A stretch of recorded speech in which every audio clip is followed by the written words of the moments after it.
Documento 178, o último dia no acampamento.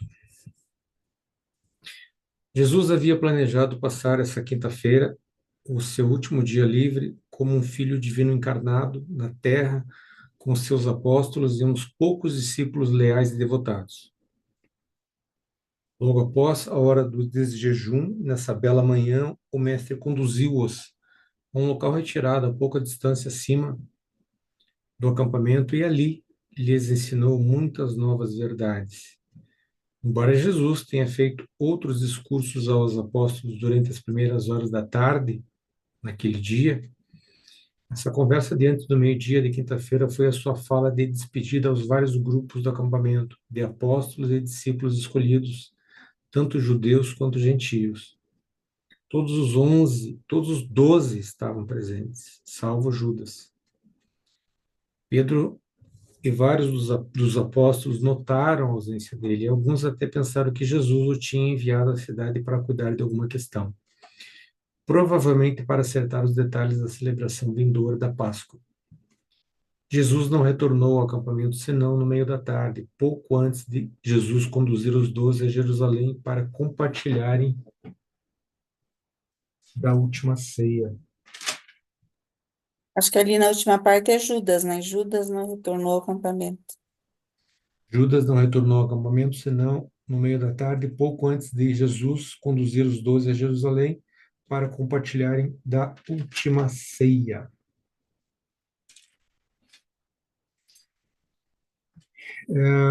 Essa primeira parte aqui, o tópico 1, ele é bastante extenso. É uma, duas, três, são 4 páginas. Então a gente pode ler três e parar um pouquinho, Tá bom? né? Tá bom, vamos lá. 3 parágrafos. Tá.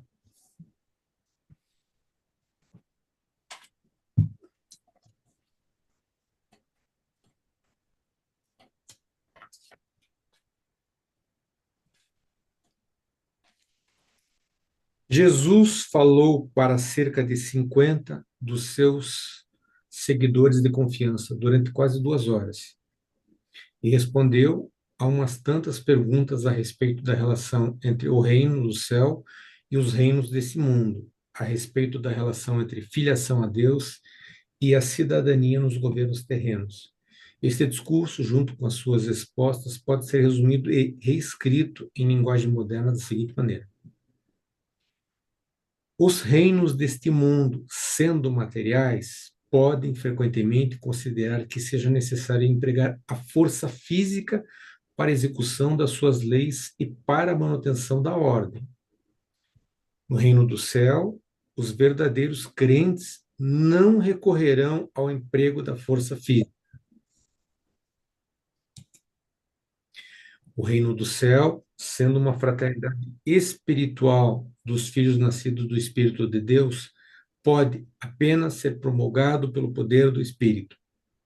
Essa distinção de procedimento refere-se às relações do reino dos crentes com o reino do governo secular e não anula o direito que os grupos sociais de crentes têm de manter a ordem nas suas fileiras e de administrar a disciplina junto a membros rebeldes e indignos. Não entendi. O reino do céu, deixa eu voltar um pouquinho aqui. O reino do céu, sendo uma fraternidade espiritual dos filhos nascidos do Espírito de Deus, pode apenas ser promulgado pelo poder do Espírito. Essa distinção de procedimento refere-se às relações do reino dos crentes com o reino do governo secular e não anula o direito que os grupos sociais de crentes têm de manter a ordem nas suas fileiras e de administrar a disciplina junto a membros rebeldes e indignos. Ok.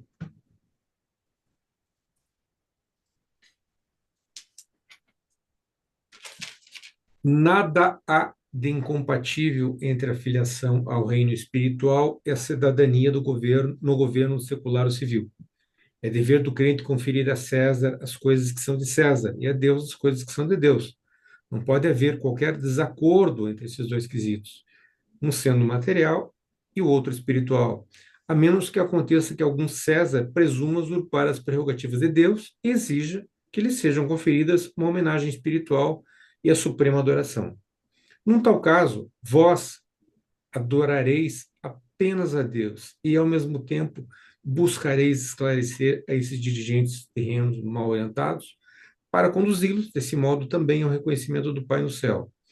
Não deveríeis prestar culto espiritual a dirigentes terrenos, nem empregar as forças físicas dos governos terrenos, cujos dirigentes possam, em algum tempo, tornar-se crentes no trabalho de fazer progredir a sua missão, de progredir a missão do reino espiritual. Nós chegamos ao final dos 3 parágrafos, Lilian. Não foi só 2? Foram Já 3. foi 3. Então tá.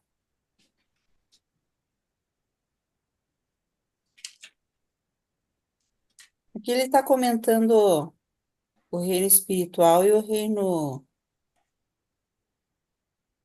governo material, né?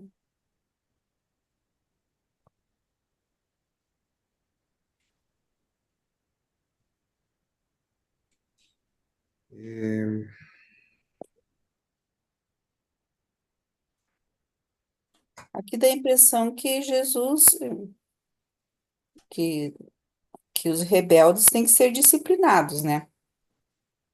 Os rebeldes e indignos têm que ser disciplinados.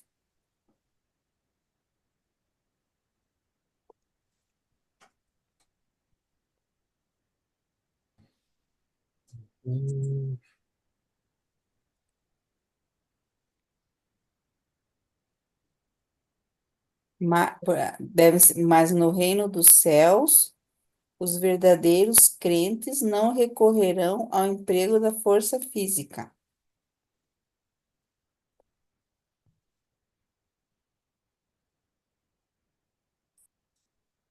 Mas como ainda nós estamos no reino material, ainda vamos dizer assim, eu acho que nós só estaremos no governo, nesse governo em que o reino do céu será verdadeiramente uma realidade em luz e vida. É que eu acho que esse parágrafo ele diz mais do que isso, porque ele diz que no reino dos céus nem todas as personalidades ali são verdadeiros crentes. Os verdadeiros crentes não recorrerão ao emprego da força física, mas ele destaca que são esses. Então, a meu ver, ele lembra que há personalidades ali que ainda não atingiram esse nível. E daí prossegue, o reino do céu, sendo uma fraternidade espiritual. Se você quiser colocar o texto ali novamente, por favor, Lilian. O Uhum. reino do céu, sendo uma fraternidade espiritual, pode apenas ser promulgado pelo poder do Espírito. Essa distinção de procedimento refere-se às relações do reino dos crentes com o reino do... É que essa distinção, aqui eu acho que ele já faz menção aos reinos seculares, aqui os reinos materiais.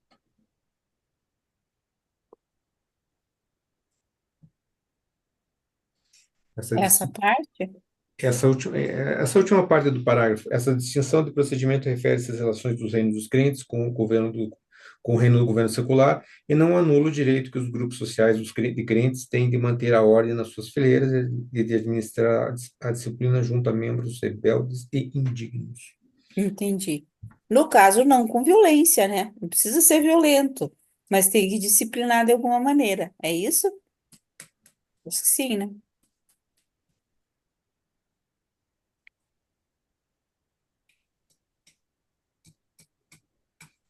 Para mim ficou confuso. Ele estava falando em reino do céu, em um outro tipo de ambiente, daqui a pouco ele faz essa distinção de procedimento. Para ser sincero, eu não entendi muito bem. Vamos Mas ver o que o Roberto tem a nos dizer. Vou Olha, até deixar eu, o texto, sim, fale. vou até deixar o texto aqui, se você quiser. quero sim. E eu acho que o próximo parágrafo explica melhor. Eu não sei se eu compreendi bem, mas aí, nesse parágrafo, ele está dizendo que o reino do céu é espiritual, o reino da terra é material. Aí só tem problema se, por exemplo, César querer ser que prestem a ele uma homenagem espiritual. Então, ele separa bem, entendeu? Então, o reino do céu, que é espiritual, você não usa força física. É o poder do espírito que reina. E eu tenho a impressão que ele está dizendo que, às vezes, os muçulmanos, os que fazem guerra santa, eles cometem um erro, porque eles estão usando a força física para querer alcançar o reino do céu. Então, Jesus está dizendo que não. O reino do céu é espiritual, não tem força física. Mas, ao mesmo tempo, o reino da terra, você pode usar as maneiras para regrar a sociedade. Eu acho que na terra você pode usar a força física, dar a César o que é de César, e a Deus, no reino espiritual, o que é de Deus. Existe uma afirmação no livro de Urântia que a realidade espiritual ela é qualitativa, ela não tem constrangimento físico. Então, são duas realidades diametralmente opostas. O que é espiritual é totalmente pessoal e qualitativo. E o que é físico, entendeu? E a mente fica na interface. Então, não tem força física no espírito, nem tem espírito físico diretamente sem passar pela mente consciente. Eu não sei se eu entendi bem, porque, como o Milton falou, para mim também esse parágrafo ele está ainda não compreendi completamente. Então, para mim, eu acho que essa última parte é que resume o que Jesus quis dizer, ó. Essa, do caso ali dessa distinção, né, da distinção. Diz assim, ó, peraí.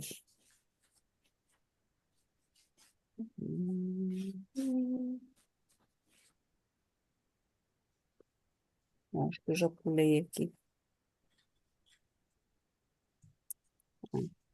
Ó, essa distinção, acho que aqui tá, ó.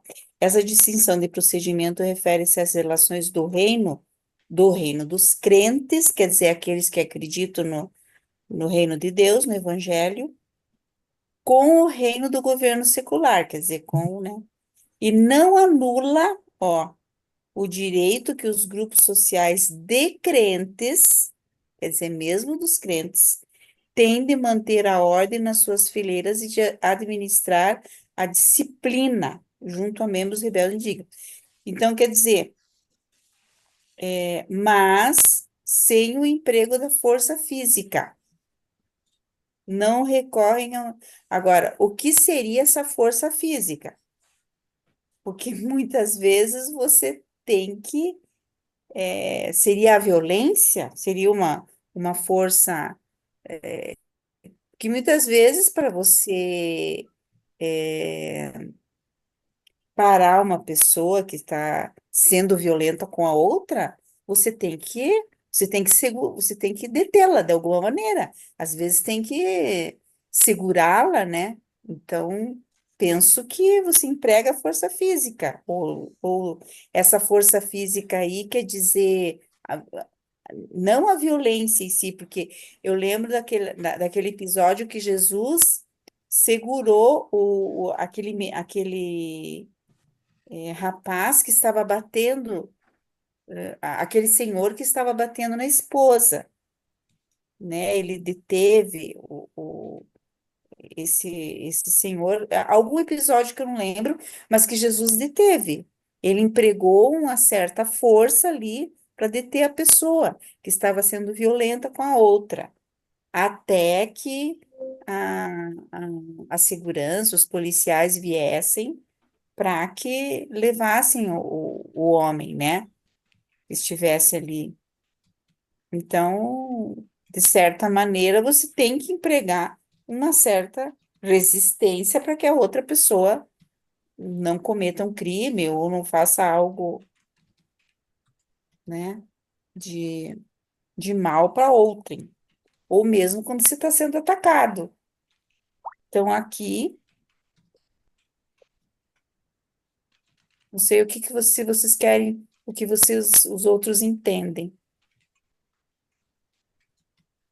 Eu entendo que é também o que você está trazendo.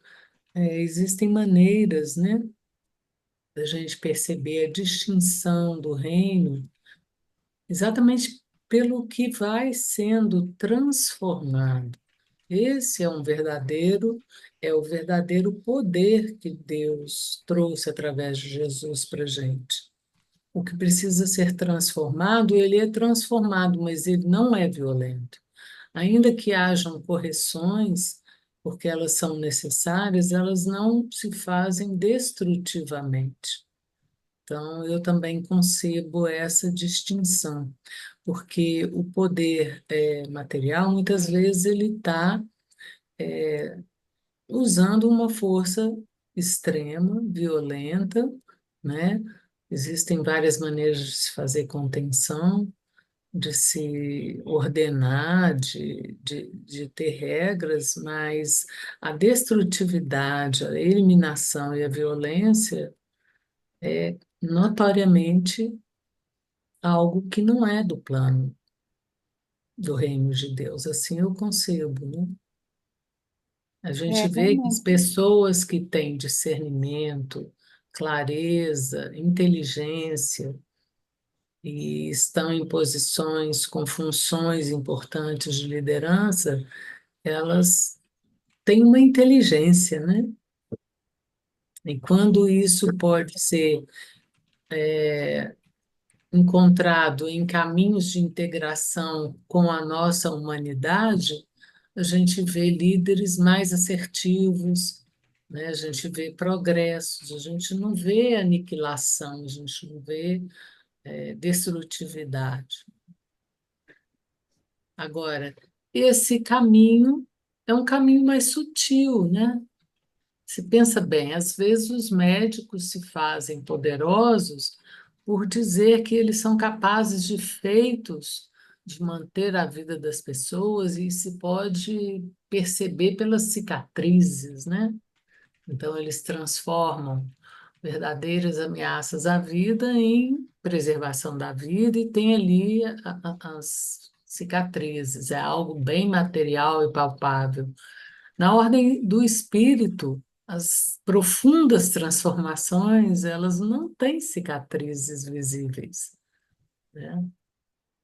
São mais sutis, não menos profundas, né? Uhum.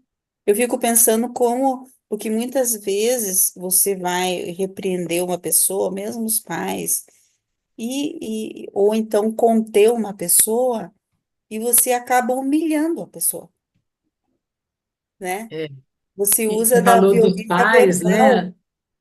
Você falou hã? dos pais, mas, por exemplo, assim, quando um pai tem esse discernimento dentro de si para educar um filho, ele é capaz de conter uma atitude errada da criança e o jeito dele pegar a criança, pegar o corpo da criança, ele consegue fazer uma contenção sem que aquilo seja uma agressão. Então, é essa diferença que eu vejo, né? Assim, Sim, obrigada, Yara. Sidney, Existe um termo que chama-se O Emprego da Força Necessária. Não é violento.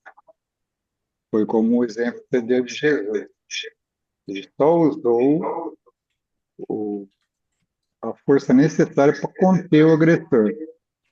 Ele não agrediu, só conteve.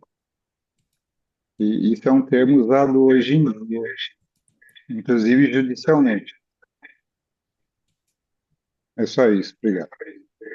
Interessante. Eu acho que cada vez mais as pessoas estão entendendo, né?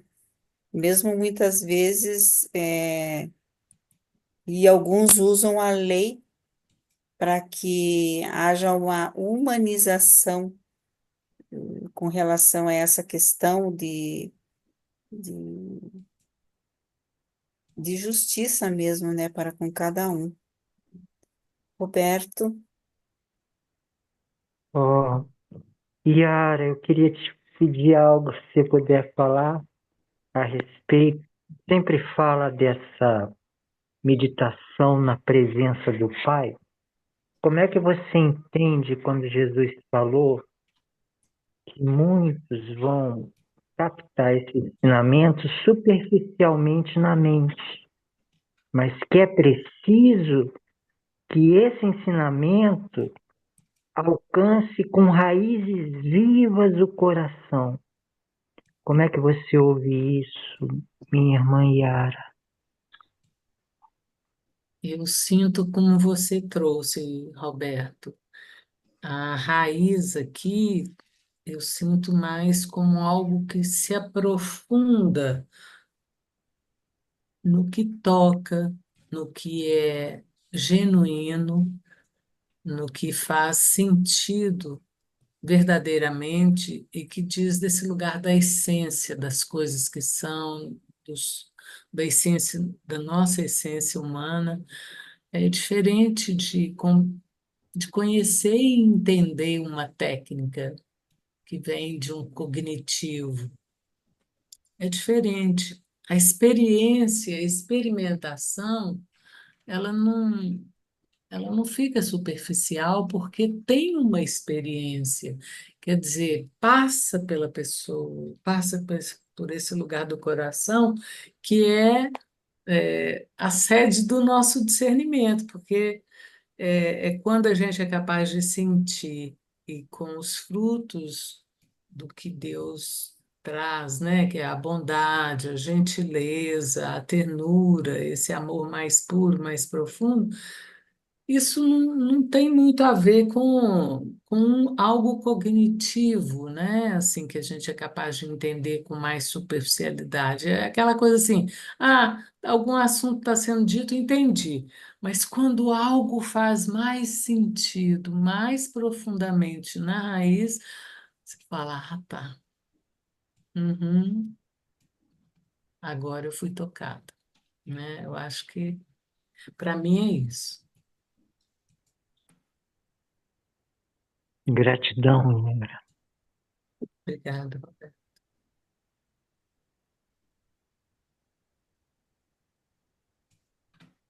mais algum comentário? Uma coisa que eu percebi hoje na nossa conversa é como que, vendo e compreendendo um pouco mais Judas, né, assim, compreendendo o funcionamento dele, né, porque às vezes compreender o funcionamento não significa compreender a pessoa, mas compreender o funcionamento, o potencial humano, né, que pode se perder, que pode se autodestruir e destruir, faz com que a gente tome mais consciência de que muitas coisas são possíveis, nos escapam, muitas coisas que levam a consequências. Mas existe no universo de Deus toda uma ordem que nos faz entender, compreendendo que as consequências elas precisam estar em conformidade com uma lei maior, que é a preservação da vida, e mesmo quando a morte chegar, que ela seja uma morte mais aceitavelmente natural, onde a gente possa conseguir ter a dádiva de um crescimento e de um desenvolvimento, né? Ou seja, que a gente tenha se tornado filhos de Deus, como a gente pretende. E a gente se vê nesse caminho, eu me vejo nesse caminho muito humana e às vezes é vulnerável, né? E nessa vulnerabilidade cabe o erro, cabe pecado, né? Ouvindo o Henrique, eu falei, cabe até a aniquilação, poxa, porque às vezes a gente sofre num lugar, repete um padrão, não sai de um lugar, repetindo, repetindo, repetindo, e isso chega perto de aniquilar coisas que a gente parece, já está careca de saber e não muda, não se corrige. Mas quando a gente aprofunda nas raízes do coração, a gente compreende que cada ser é único, pessoal e está num processo, está vivendo, experimentando. É como uma forja, né? Aquele filme. Quando você experimenta algo que você escolhe experimentar e tem a felicidade de ser tocado, quer dizer, algo em você pulsa com verdade. Algo em você é capaz de criar um novo direcionamento.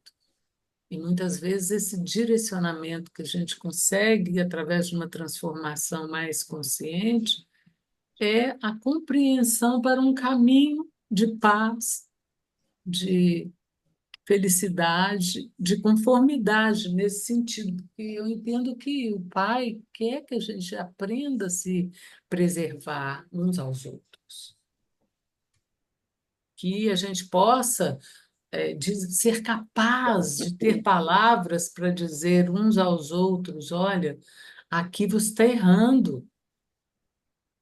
Isso você pode não estar entendendo, mas isso é um erro, isso pode não estar claro para você, mas isso trouxe consequências, né?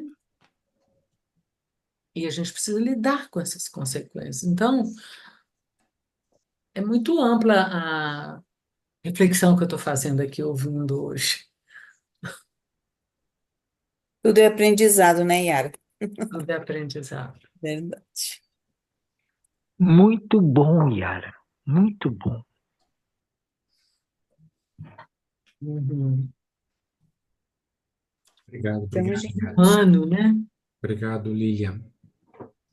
obrigada. Então, a gente chegamos ao fim do nosso encontro de hoje. Sem o Henrique, sem a Sueli, um pouco diferente, mas eu quero agradecer a contribuição de todos, né? Fizemos aqui, tivemos muitos aprendizados, como eu disse, né? A gente É. sempre aprende algo. E eu, assim, eu fico feliz de estar voltando depois da minha cirurgia e dando notícias É, para vocês que bom que você está rapidinho. de volta. Eu estou de volta, estou viva, isso é real. É, E o meu objetivo de corrigir a possibilidade de um andar, né, mais equilibrado, mais solto, para que eu possa ter mais mobilidade, começa a dar os primeiros sinais através da minha recuperação que vai bem. E eu sou muito disciplinada e muito grata. E voltar aqui e ver como que o nosso grupo está cada vez mais participativo, essa interação, né? Isso é raiz de coração. Porque quem está verdade. falando aqui, através de nós, são os nossos corações, com os nossos aprendizados, com as nossas compreensões, maneiras de ver, né? De contribuir.